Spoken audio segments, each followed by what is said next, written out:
ఓం గ్లౌం గం గణపతియే నమః. శ్రీ గురుభ్యో నమః. శ్రీ సిద్ధి వినాయక స్తోత్రం. విఘ్నేశ విఘ్నచయ ఖండన నామధేయ శ్రీశంకరాత్మజ సురాధిప వంద్యపాద దుర్గా మహావ్రత ఫలాఖిల మంగళాత్మన్ విఘ్నం మమాపహర సిద్ధి వినాయకత్వం.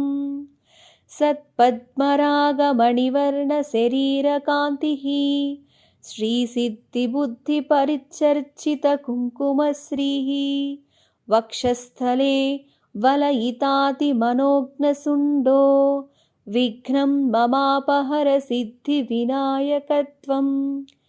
पाशाङ्कुशाब्जपरशुंश्च दधश्चतुर्भिर्दोर्भिश्च सोणकुसुमस्रघुमाङ्गजातः सिन्दूरशोभितललाटविधुप्रकाशो विघ्नं ममापहर सिद्धिविनायकत्वं.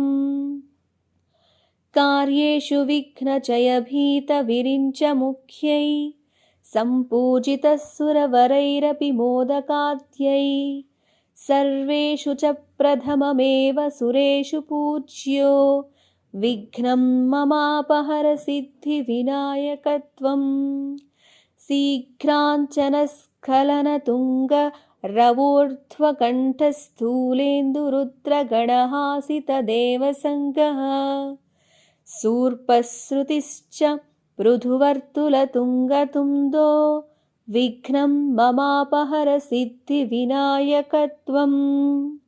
यज्ञोपवीतपदलम्भितनागराज मासादिपुण्यददृशीकृतवृक्षराजः भक्ताभयप्रददयालय विघ्नराज विघ्नं ममापहर सिद्धिविनायकत्वं. सद्रत्नसारततिराजितसत्किरीटः कौसुम्भचारुवसनद्वयभूर्जितश्री सर्वत्र मङ्गलकरस्मरणप्रतापो विघ्नं ममापहर सिद्धिविनायकत्वं. देवान्तकाद्यसुरभीतसुरार्तिहर्ता विज्ञानबोधनवरेण तमोपहर्ता आनन्दितत्रिभुवनेश कुमारबन्धो विघ्नं ममापहर सिद्धिविनायकत्वम्. इति श्रीमुद्गलपुराणे श्रीसिद्धिविनायकस्तोत्रं सम्पूर्णम्.